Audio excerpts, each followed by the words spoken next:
El título de esta tarde es La Argentina y la productividad inclusiva. Y quiero agradecer muy especialmente a los panelistas que presentan esta tarde. Por un lado, Juan José Liach, economista y sociólogo, director del proyecto de productividad inclusiva en la Universidad Austral, consultor de muchos años de la revista Criterio y editorialista. También está Alejandro Preuche, que es ingeniero industrial, que fue presidente de ACDE, de la Asociación Cristiana de Dirigentes de Empresas. Fue director de empresas y es asesor para el desarrollo de inversión de impacto. Va a moderar Eduardo López Rivarola, que es ingeniero, máster en economía, con muchos años de experiencia en el mundo empresarial. También miembro del grupo Criterio. Así que si lo que les tengo que advertir a todos es que traten de mantener apagados los micrófonos para que no tengamos interferencias. Y la propuesta, como las otras veces, es que quienes quieran hacer preguntas o aportar algo, aprovechen hacerlo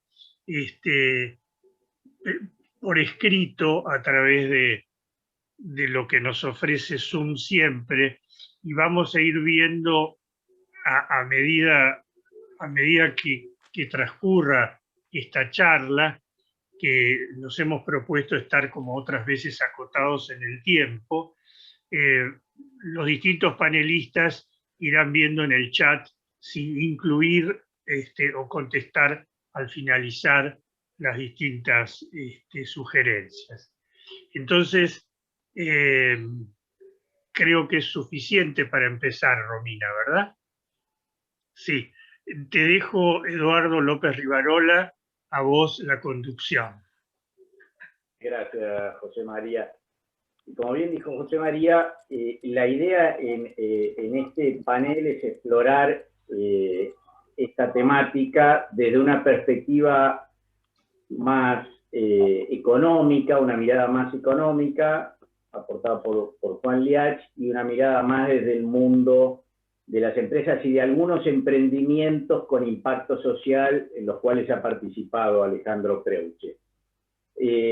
Como en todas estas charlas de Criterio, nuestro objetivo es abarcar más o menos una hora, podemos extendernos un poco más, pero no mucho más que eso. Entonces ellos van a hacer una intervención inicial de unos 10 minutos cada uno, quizás un poco menos, y luego vamos a tratar de intercambiar ideas entre ellos y tomando preguntas de ustedes. Si las pueden escribir, yo las tomo y las tramito. Así que, Juan, te dejo para iniciar el tema. Muchas gracias, Eduardo. Muchas gracias a Criterio por invitarme otra vez. Me siento como en mi casa. Si bien últimamente no vengo mucho, no solo físicamente, sino también al Zoom, porque bueno, tengo otras ocupaciones, entre ellas este proyecto que se llama Productividad Inclusiva y que estamos realizando con algunos de los presentes. Por ejemplo, está acá Eduardo Fraquia, que es un protagonista también de este proyecto, y Martín Calveira, que son protagonistas. Bueno, el proyecto surge, ¿por qué? Porque tenemos dos realidades en la Argentina que a ambos lados de la grieta se enfatiza o una o la otra. Rara vez las dos juntas. Desde el lado, digamos, más bien empresarial y de economistas, se subraya el hecho de que Argentina hace muchos años que no crece satisfactoriamente, y de hecho en la última década no hemos crecido nada.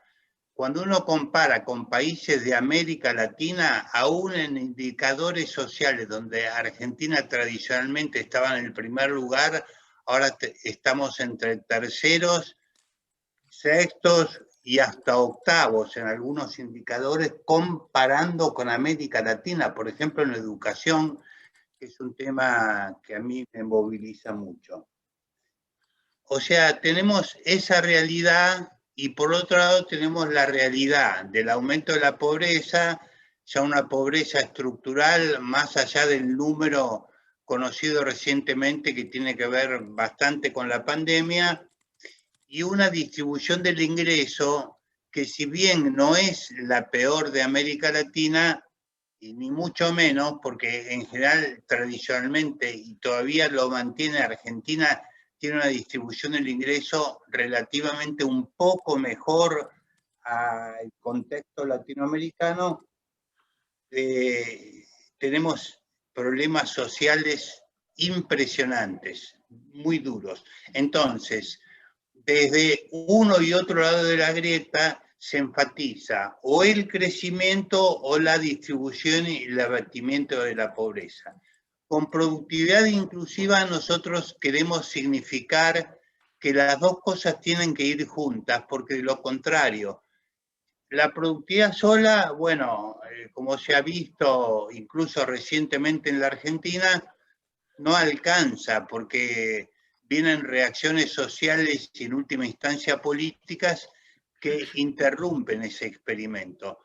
Y la distribución solamente tampoco resuelve el problema porque no es sostenible en el tiempo. Sin crecimiento no se puede sostener una reducción de la pobreza ni una mejora en la distribución del ingreso. Entonces, en productividad inclusiva nosotros tenemos este lema. ¿Cuál es nuestro objetivo? Primero, aumentar en calidad y en cantidad la inversión en capital humano y en capital físico. Capital humano es fundamental. Por ejemplo, uno de nuestros objetivos, porque también incursionamos en políticas públicas, es reemplazar todos los planes transformándolos, los llamados planes, que en realidad es una ironía media mordaz, porque si algo no tienen es de planes, es un subsidio que se da sin ningún plan. Queremos transformar eso en una capacitación laboral, o sea, ya está el plan Progresar, no es que estemos inventando nada, sino que queremos generalizar el plan Progresar a todos los planes, salvo la AUH que ya está instalada y cumple un papel más bien para el lado de la nutrición. Yo creo que habría que incluso regular eso, que por ejemplo la tarjeta alimentaria que se ha creado con este gobierno debería ser parte integrante y la nutrición debería ser el componente fundamental de la AUH, que es un tema ya consagrado. Entonces, aumentar las dos inversiones, ¿para qué? Para crear empleos formales y de esa manera poder reducir la pobreza y la desigualdad. Sin empleos formales va a ser difícil, si no imposible, en el tiempo reducir la pobreza y reducir la desigualdad también. O sea, que el empleo formal tiene que ser el corazón de una política de productividad inclusiva. Es productividad y es inclusión al mismo tiempo, nada más inclusivo que el empleo formal. El empleo informal no tiene las mismas características porque, por empezar, desprotege para los derechos sociales, las jubilaciones, etcétera, el acceso a un sistema de salud y todo lo demás. Bueno, Argentina, vos parame, Eduardo, porque yo pensaba hablar poco, pero veo que, como suele pasar, me estoy extendiendo. Así que avísame. Estamos bien, Juan. Si querés redondear bueno, la presentación, unos minutos más, estamos bien. Digo una cosa más. la Argentina tiene dos problemas desde el punto de vista de la mirada económica. Dejemos, por un lado, entre paréntesis, la mirada social.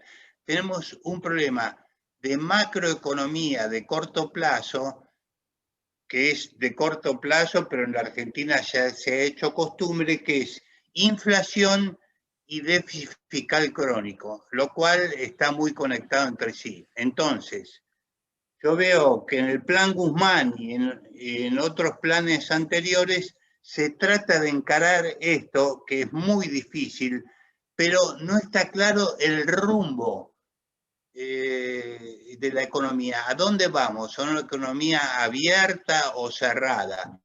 ¿A una economía que atraiga la inversión o que la espante? Y bueno, hay serias dudas al respecto.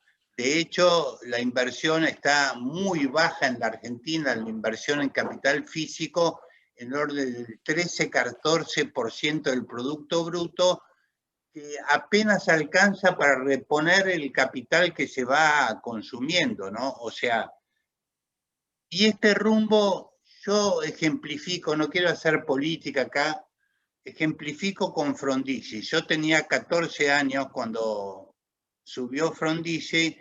Frondizi se desentendió de la macroeconomía de corto plazo, de hecho nos hizo el regalo de tener la primera vez en el año 59 que tuvimos una inflación mayor al 100%, o sea, que empezó muy mal en la macro de corto, pero el rumbo estaba muy claro y el rumbo de Frondizi era atraer inversiones.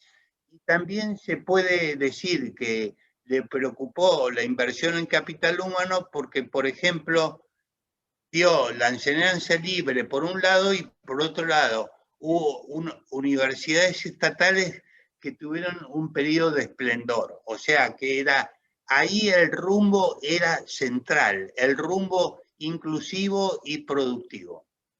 Dejo acá y tengo otras cosas para detallar de la productividad, pero me parece que esto tiene que ser más bien un diálogo. Me parece perfecto, gracias Juan. Si querés, Alejandro, vos tenías algunas filminas para compartir también, ¿no?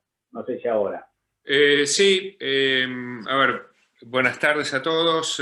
Criterio, muchísimas gracias por la invitación, es un honor participar y la verdad que me siento un poquito con cierta vergüenza después de que Juan hable por la autoridad que tiene en la materia. Por la edad también.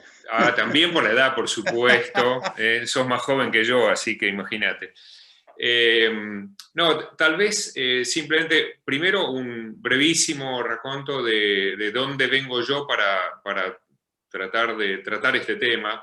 Recuerdo, varios de ustedes estuvieron en el año 2006, hicimos en ACDE un encuentro que se enfocó justamente en lo que Juan acaba de mencionar, que era cómo crear más empleo formal. Habíamos detectado que efectivamente la informalidad era el gran problema y el paso de la informalidad a la formalidad significaba para muchísimos millones de trabajadores y trabajadoras en la Argentina la posibilidad de entrar en un proceso de desarrollo que es fundamental y de aumento de la productividad. En el año 2013 hicimos otro encuentro de ACDE, también muy enfocado en la creación de trabajo.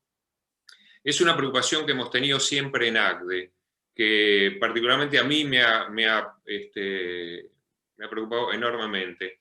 En los últimos años yo he venido a meterme en este tema a través de lo que llamamos las inversiones de impacto.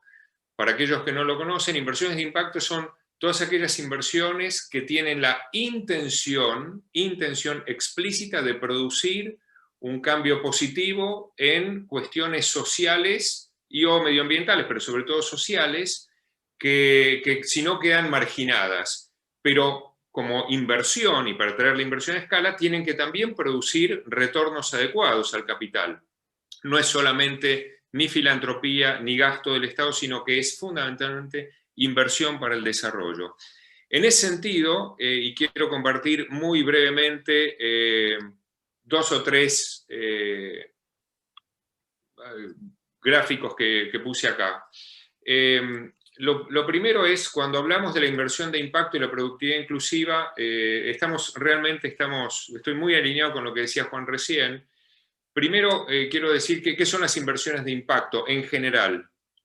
El papel de las inversiones de impacto lo pongo ahí como si fuese la piedra angular. Es aquello que está sosteniendo dos mundos. Por un lado, el mundo del capital que busca el retorno, que claramente necesita el retorno para producir, para generar más, atraer más recursos financieros, pero que no es suficiente para cambiar las cuestiones sociales. Eso ya lo vemos por todos lados. Y por otro lado, si quieren, es todo aquello que hace, podemos decir, el Estado, la filantropía, las ONGs, que de algún modo tienen como objetivo el producir un impacto social determinado, pero que no necesariamente tienen la lógica o el rigor del retorno. Bueno, la inversión de impacto viene a juntar estos dos mundos, de algún modo. Busca la intencionalidad de producir un bien social, pero con la estructura, con el diseño, si quieren, con la innovación requerida para poder atraer capitales a escala. Para que tengan una idea, esto de la inversión de impacto, en estos momentos en el mundo hay aproximadamente unos 700 billones de dólares invertidos en este tipo de situaciones, que cubren muchos aspectos, desde, por ejemplo, vivienda económica o accesible para la gente, hasta desarrollo económico o capacitación laboral. Hay muchas cosas, acceso a salud, educación, etcétera, etcétera. Pero dentro de estos 700 billones hay un poco de todo. Pero si lo comparamos con la cantidad de dinero invertido en mercados de capital, mercados de deuda, etcétera, etcétera, que son del orden de los 230 trillones, nos damos cuenta que esto es muy pequeñito todavía. O sea, el mundo del capital, que es 230 trillones, versus los 700 billones, es 300 veces más grande, 350 veces más grande. Entonces hay mucho recorrido por hacer. Sin embargo, esto está creciendo de una manera notable. Algo que está cerca de esto es el siguiente punto, que es lo que llamamos ASG, que son inversiones que se hacen con criterios de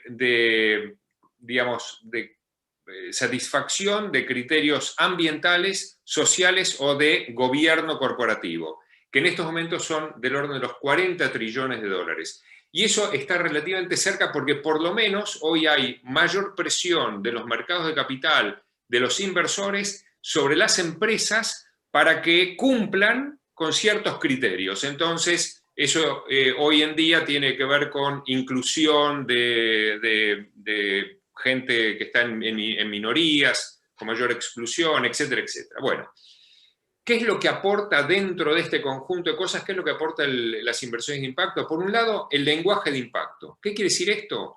Medir lo que estamos haciendo. No solamente hablar, sino medir concretamente el impacto que tiene en la sociedad una determinada empresa, una determinada inversión, un determinado desarrollo. Tener la intencionalidad como objetivo, la intencionalidad de producir un cambio social. Esto atrae diversas fuentes de capital, porque a veces lo que nosotros vemos es que cómo se estructuran estas inversiones, a veces requieren un poco de capital, por ejemplo, filantrópico, que no busca retorno, pero que quiere producir un determinado cambio, y eso cataliza el que después venga una inversión de capital normal. Por otra parte, lo que trae es una enorme necesidad de innovación, y para esto hay mucha gente que se está volcando a esto con un enfoque muy profesional e innovador. Hay muchos emprendedores que están generando innovación en este terreno. Hoy en día las grandes fuentes de capital para el capital de la inversión de impacto vienen de Estados Unidos y de Europa. Poco está llegando a Latinoamérica. Latinoamérica es la tercera región en el mundo de destino, pero hay muy poco capital local que se está metiendo, está creciendo. Y lo que sí ha pasado es que el tsunami del COVID hizo que todas esto que veíamos como necesidades hoy se han multiplicado por varios factores, como todos comprenderán. Ahora bien, estamos frente a un tema de balance, un poco lo que decía Juan al principio, ¿no? Hay un balance entre crecer, pero también hacerlo con inclusión. Bueno, de algún modo esto, hoy hay algunas iniciativas a nivel global que están empezando a mirar esto con mayor integralidad, si quieren. En Estados Unidos se está empezando a hablar de capitalismo de stakeholders, no solamente shareholders, sino stakeholders, que son todos los afectados o beneficiados por las actividades de las empresas. En Estados Unidos también la SEC, que es el regulador de los mercados de capitales, acaba de pasar estándares que tienen que cumplir las empresas con respecto a temas medioambientales, sociales y de gobernanza. Y hoy se está poniendo mucho énfasis en el tema de inversión en las comunidades. Esto voy a volver a este punto. ¿Cuáles las experiencias que nosotros hemos tenido concretamente? Nosotros hemos desarrollado algunos casos de inversión concreto, negocios en Paraguay. Hemos ayudado al gobierno de la Ciudad de Buenos Aires al desarrollo económico del barrio 31. Ustedes seguramente conocen el programa que se ha hecho en el barrio 31 para transformar esa villa en un barrio más, que es un programa extraordinario, único en el mundo en estos momentos, y nosotros particularmente hemos apoyado, seguimos apoyando al gobierno en todo lo que es el desarrollo económico de esa población. Y en Chile estamos haciendo lo mismo. La clave de esto es un enfoque territorial con alto impacto. Para nosotros, la clave de la inversión de impacto se concentra en un cierto territorio, porque en el territorio es donde la gente vive, donde la gente tiene sus necesidades y donde al final se produce eventualmente o bien el círculo vicioso del deterioro, de la desigualdad y del rechazo, o bien el círculo virtuoso de la integración en la sociedad. Lo que nosotros vemos, y voy a ir un poquito más rápido, es que lo que decía Juan de capacitación e inversión en capital humano, la capacitación de los más vulnerables consideramos que es probablemente la mejor inversión que se puede hacer. Eso, por cada dólar invertido en capacitar a los más vulnerables para que accedan a un trabajo formal, se crea valor económico en total para la sociedad, tanto para esa persona como para la empresa, como para la sociedad en general, que va de entre 3 y 9 veces esa inversión. Y esto está demostrado en Estados Unidos, es 3 a 4 veces, en Latinoamérica estamos hablando más bien de entre 5 y 9 veces. Ahora bien, esto no puede ocurrir de manera aislada, tiene que estar vinculado con empresas sólidas y además requieren una mejora del contexto en el que viven. Es muy difícil capacitar a una persona y que siga viviendo pésimo o que no tenga acceso a salud o a educación. Por eso la inversión es un poquito más, va más allá que simplemente la capacitación. Quiero mencionar 2 o 3 casos porque hay bastante innovación que está ocurriendo. En Estados Unidos, por ejemplo, en cuanto al financiamiento, hay un fondo que está invirtiendo en capacitación que es recuperada la inversión solamente cuando esa persona ha conseguido estar por más de 6 meses en un determinado trabajo. Entonces, se paga por resultado, no por simplemente haber pasado por el curso de capacitación. En Chile, que estamos trabajando mucho con alguna fundación, Fundación Chile, los subsidios que da el gobierno chileno, vinculado con lo que decía Juan, el transformar los planes en capacitación, hay subsidios que es el del 90% del costo de la capacitación a las empresas, pero una vez que la persona está contratada y está trabajando. Y así podríamos hablar de muchas otras cosas. Para terminar, lo que nosotros vemos es que la disminución de la desigualdad a través de la inversión crea valor económico, y crea valor económico, y nosotros decimos, es un excelente negocio. Hay que disminuir la desigualdad invirtiendo en las personas porque eso crea valor económico. Bueno, y ahí termino.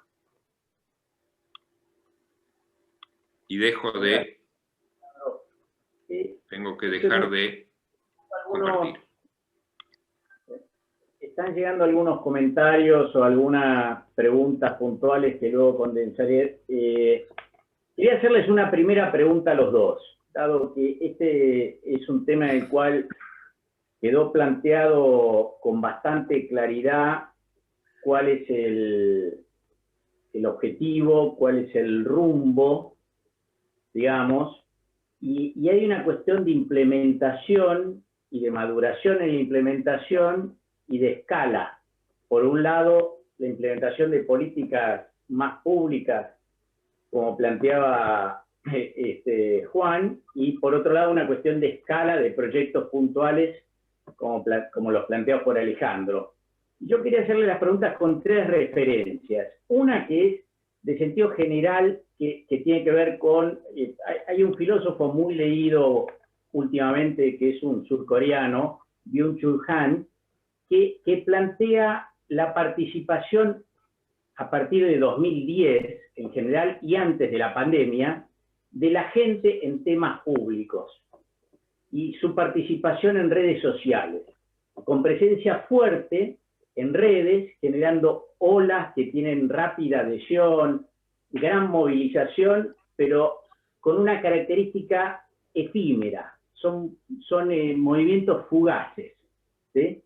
Entonces se genera un enjambre digital en el cual la gente participa, se siente partícipe, y se siente satisfecha con esa participación, pero que en general son todos movimientos de corto plazo y son más en contra de algo que como propuesta de largo plazo.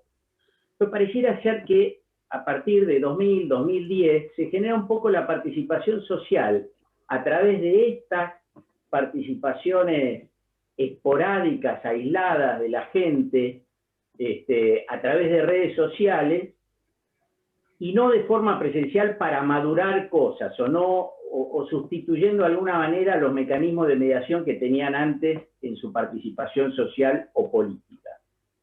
Luego vino la pandemia, que aparte nos hizo a todos, en los últimos 2 años, refugiarnos hacia adentro. Y el tercer elemento, con el cual comenzó Juan su exposición prácticamente, fue: estamos en Argentina en particular en una brecha, más que una brecha, una grieta. Y seguimos en la grieta, ¿sí? Entonces, con una gente que en general a nivel mundial tiene una participación en redes y con eso satisface casi sus ansias de participar. Todos hacia adentro con la pandemia, que puede tener un efecto que siga, nosotros lo estamos viviendo en Argentina, este año y quizás el año próximo. Y con la grieta que tenemos,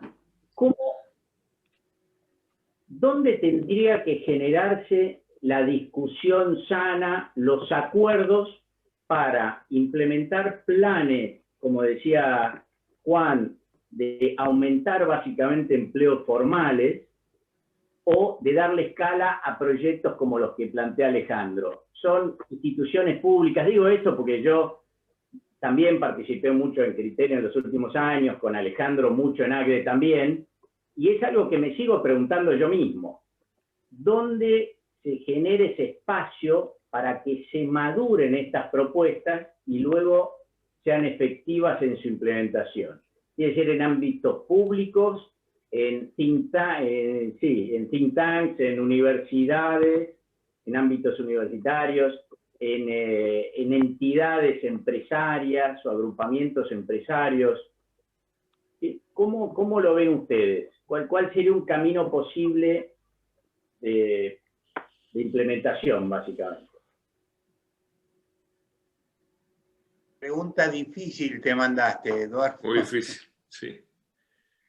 Pero intentemos algo. Yo ahí en el chat le había preguntado a Alejandro si él conocía esta iniciativa que se llama Capitalismo Inclusivo, sí, que es algo que surgió de CEOs de empresas, mega empresas globales, y a la cual curiosamente ha adherido el Papa Francisco, o sea que es un joint venture ahora. Exactamente. Capitalismo inclusivo se llama. Sí. Capitalismo inclusivo. Busquen en internet porque es interesante estudiar y seguir eso. Yo creo que lo que la Argentina tiene que tratar, que es muy difícil, es acordar, porque estamos como perros y gatos, digamos así, ¿viste? Y no tenemos ningún tipo de acuerdo. Yo creo que hay 2 cosas. Lo mejor sería acordar un rumbo general a la frondizi. No estoy haciendo frondicismo, nunca he sido frondicista, le tengo una simpatía, pero digo porque ahí definió un rumbo absolutamente claro, que tuvo muchos defectos, no fue perfecto.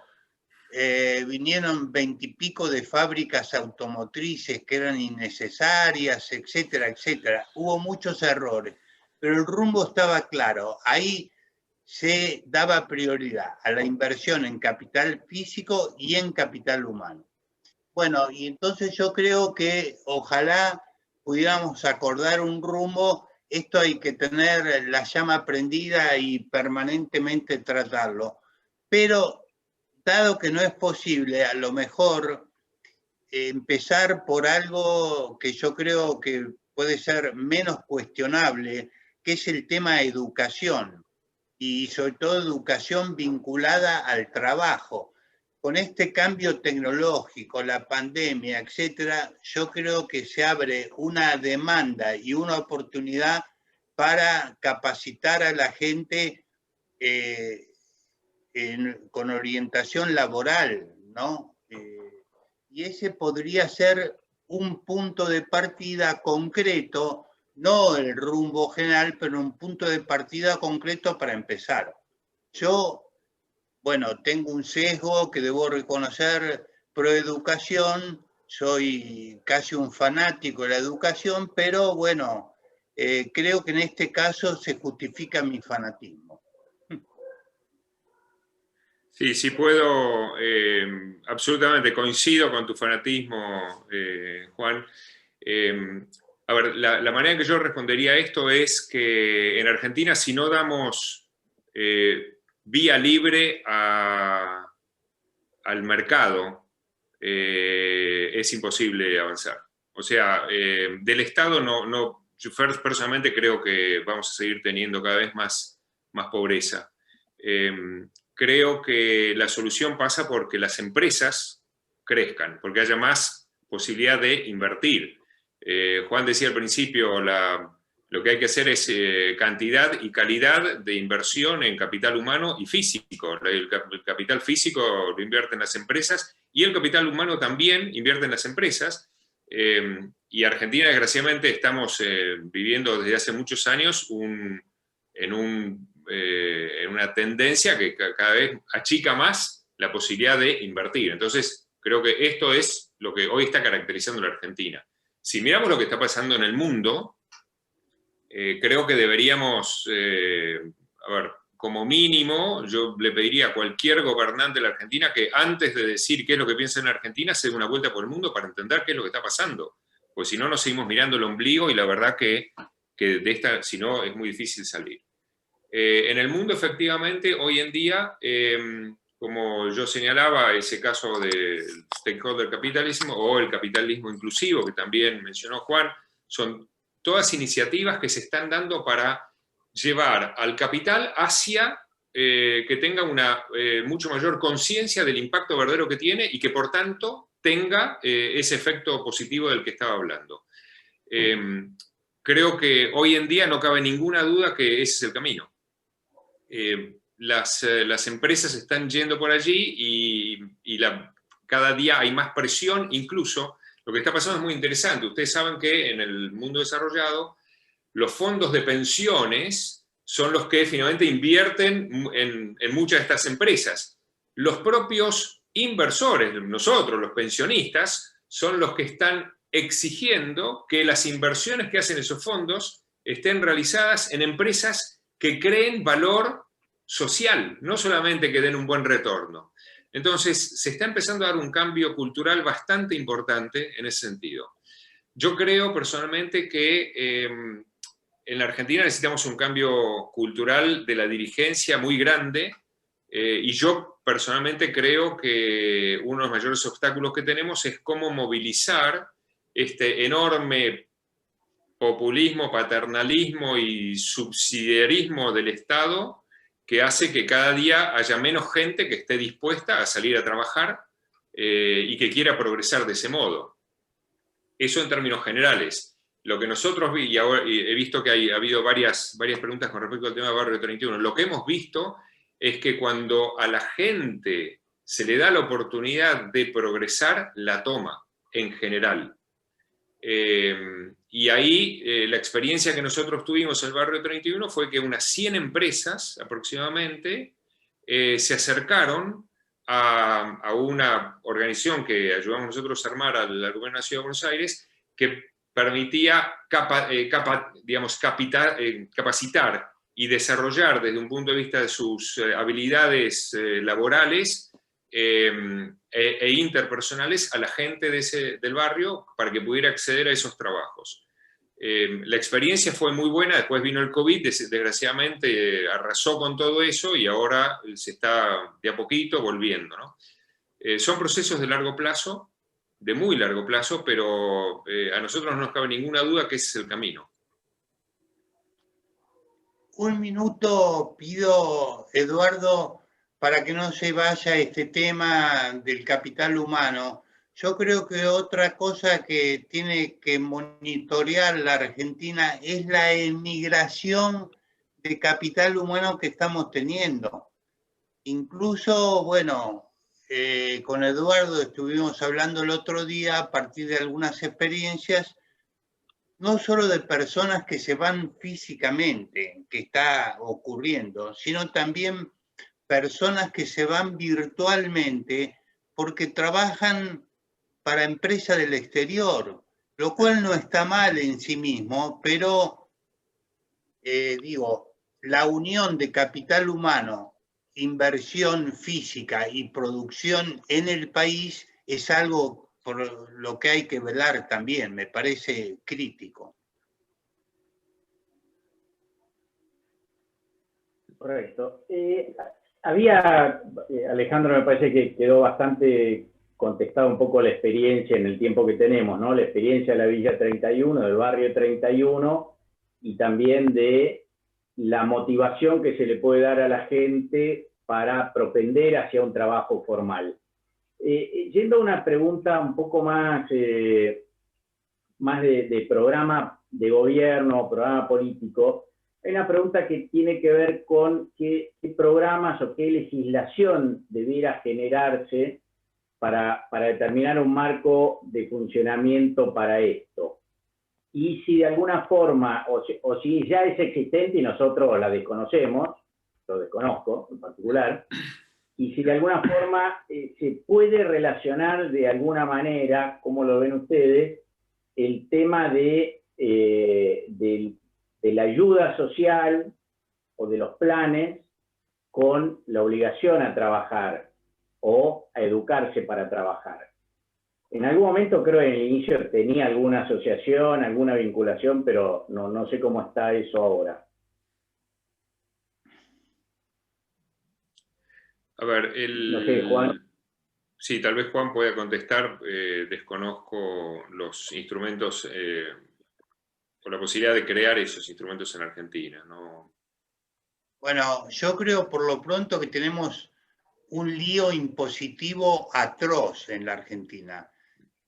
Porque, por ejemplo, el costo laboral en la Argentina, el costo fuera del salario para una empresa es superior a 2/3 de los países desarrollados. O sea, estamos en un sitio muy incómodo como para generar trabajo formal, porque por eso la gente se va a la informalidad.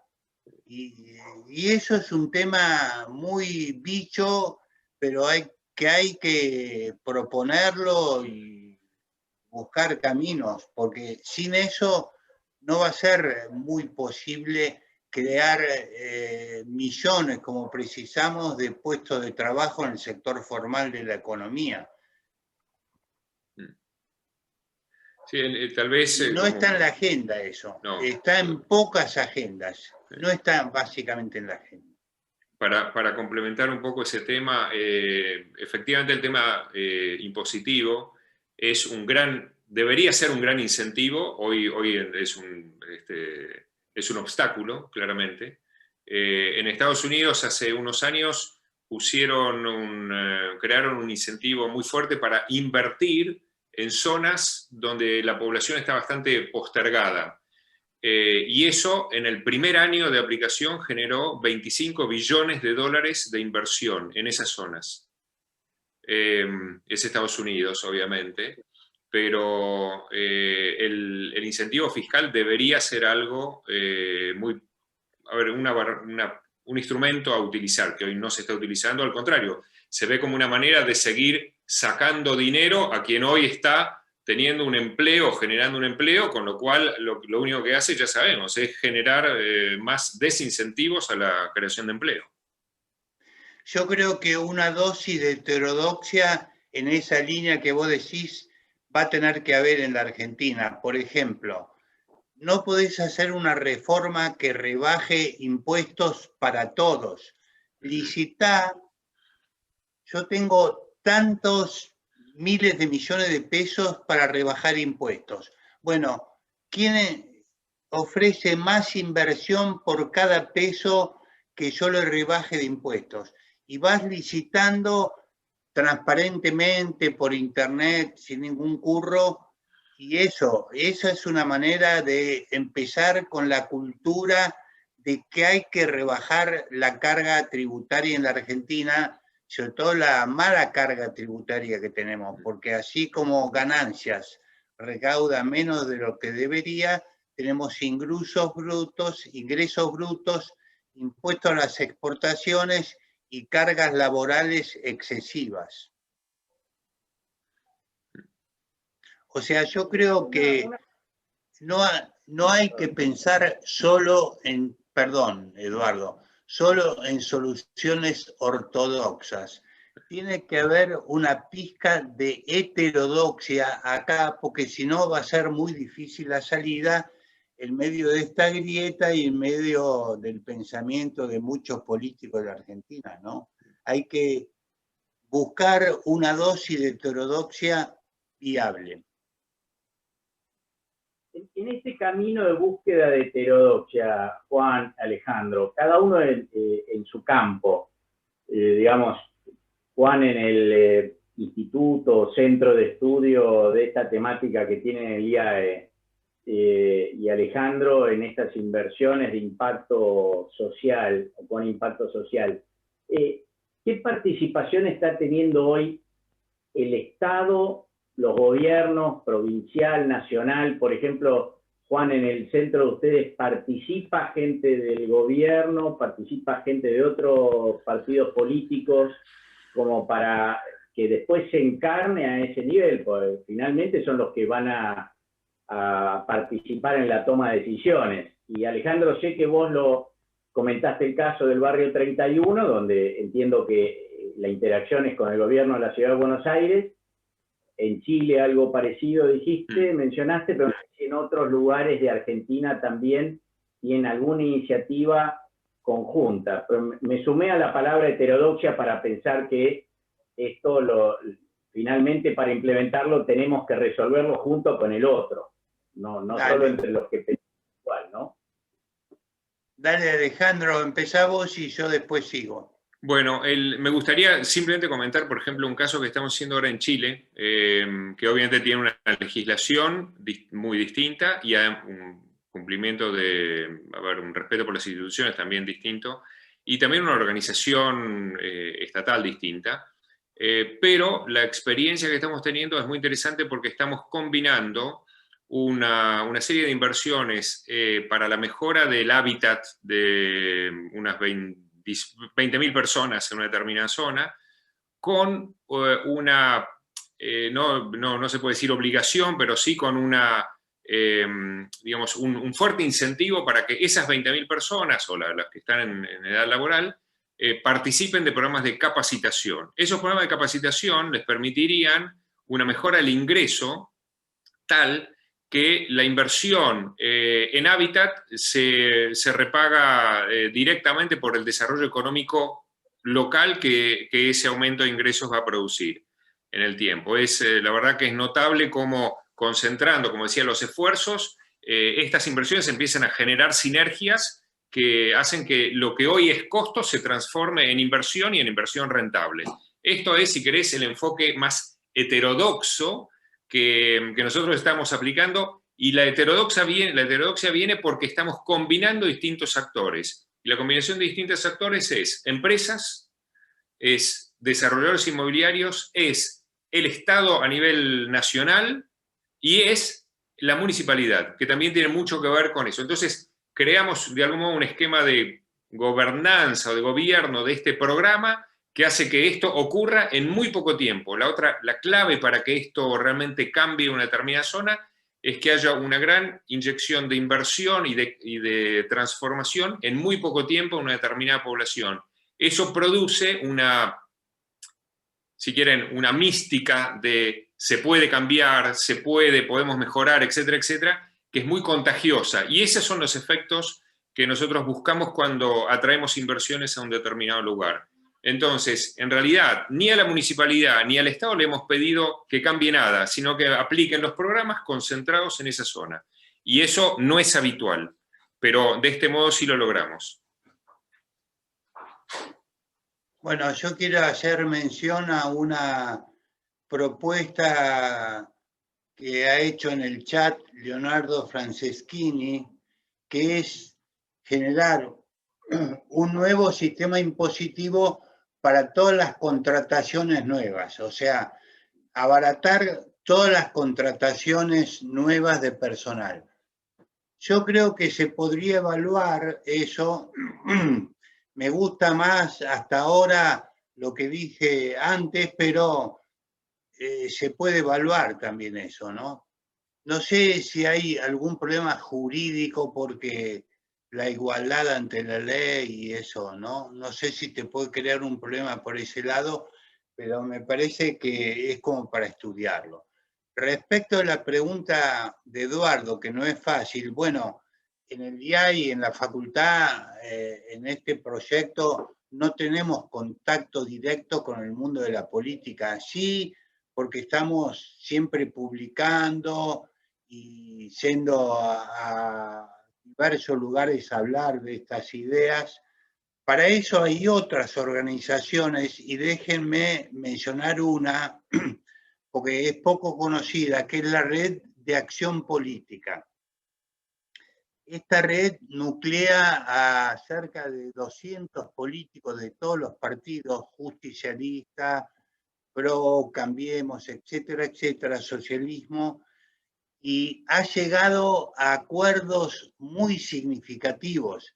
Viene trabajando de hace casi 20 años, está dirigida por Alan Clutterbuck, cuyo padre fue asesinado y nunca se supo quién lo mató, y él, si bien era un hombre de empresa, viró totalmente y se dedica full time a esto desde hace muchísimo tiempo. Y eso es el tipo de cosas que yo creo que hay que hacer, una relación con los políticos, más que en las universidades, yo creo en esas organizaciones tipo RAP. Red de Acción Política. Por entrar en la web y verla y entusiasmarse por ahí con ella. Sí, la conozco muy bien, me trajiste lindos recuerdos, estaba las primeras reuniones que organizó Alan, yo participé. Ah, mirá, Eduardo, no me acordaba.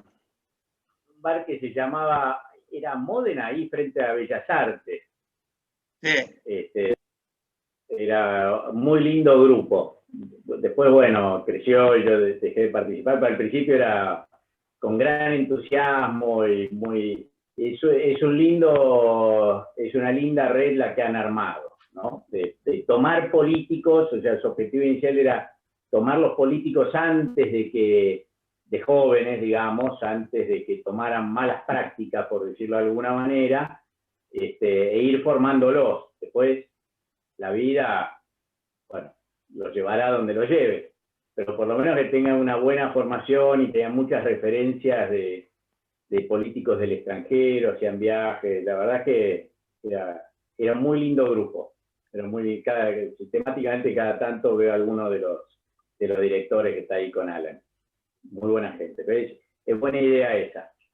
Bueno, estamos llegando digamos, al compromiso de tiempo que nos habíamos fijado. Así que Yo los invitaría a cada uno a hacer un cierre un poco del panel y pensando a futuro y después, bueno, tenemos algún aviso parroquial con Romina de alguna próxima reunión que tenemos ya programada. Pero si quieren, los invito a que cada uno haga como un redondeo de cómo ve la situación y hacia dónde vamos, sobre todo, ¿no? Yo acá tengo una pregunta, no está específicamente dirigida a mí, de Alberto Valvé, a todos, dice, que es: los partidos políticos parecieran no tener ideas concretas estudiadas para implementar la creación de empleo. El estudio de los temas, ¿quién los debería hacer? Si no son las universidades. RAP necesitaría un soporte. Sí, Alberto, yo creo que las universidades en eso tienen que hacer aportes, claramente. Políticas públicas es un tema de las universidades. No es monopolio de las universidades, pero en nuestro proyecto de productividad inclusiva estamos tratando de sugerir precisamente esas cosas. Políticas públicas para crear empleo, para mejorar la educación, etcétera, etcétera, ¿no?